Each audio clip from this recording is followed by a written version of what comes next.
តោះថ្ងៃនេះយើងហាត់ជើងម្ដងតែមុនយើងហាត់យើងត្រូវតែ warm up ឲ្យត្រឹមត្រូវសិនកុំឲ្យវាមានបញ្ហាមាន error នេះខ្ញុំលេងស្រា2គីឡូឯទេហើយយកប្រហែល500 rep អី warm up ចប់ឥឡូវយើងមកដល់លំហាត់ប្រាណទី1របស់យើងអញ្ចឹងយើងជន់ជើងយើងនឹងឲ្យគេថាប្រឹងជើងយើងទប់លំនឹងយើងនឹងដីណាជុំព្រោះយើងហាត់ជើងអញ្ចឹងយើងត្រូវតែប្រើជើងយើងច្រើនដល់លំហាត់ទី2ដែលយើងហាត់ជើងក្នុងថ្ងៃហ្នឹងគឺយើងឡើងមកដាក់ធូងលើនេះមកហើយយើងយកឡង់ជើងយើងតមកយើងប្រឹបឃើញអត់ជើងយើងគឺយើងប្រឹងរហូតយើងត្រូវតែប្រឹងវាឲ្យវាមាន tension បានឡើងយើងប្រឹងខ្ញុំមិនជើងទេឡើងទាំងកផ្លូវមុខផ្លូវក្រោយទាំងពួនជើងឡើងទាំងអស់យើងប្រឹងដើម្បីព្រោះយើងហាត់ជើងយើងត្រូវឲ្យវា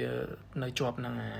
កន្លែងយើងឈរនឹងយើងត្រូវប្រឹងមកដល់លំហាត់ទី3របស់យើងសម្រាប់ជើងគឺយើងដើរអញ្ចឹងទៅតមកយើងចុចទូរស័ព្ទលេងមើលស្ទុះអញ្ចឹងណាតមកយើងនេះភ្លីសក់យើងឲ្យវាស្អាតអញ្ចឹងណាតឥឡូវកុំឲ្យខាតពេលចូលជើងមែនតើអញ្ចឹងជំហានដំបូងគឺយើងដាក់ជើងមកមុខចឹងមកជើងឆ្វេងក៏បានជើងស្ដាំក៏បានតមកយើងត្រូវតែប្រឹងជើងយើងនិយាយទៅយើងផ្លាស់ប្ដូរជើងយើងម្ដងឆ្វេងម្ដងស្ដាំយើងដើម្បីឲ្យគេហៅថាដូចយើង walking line ជិះមកជាហៀងឬក៏អីចឹងវាថាហាត់ដុំជាហៀងដើម្បីកុំឲ្យគេហៅប្រព័ន្ធcentral nervous system យើងនឹងវាអំបែងវិញអញ្ចឹងមកនេះ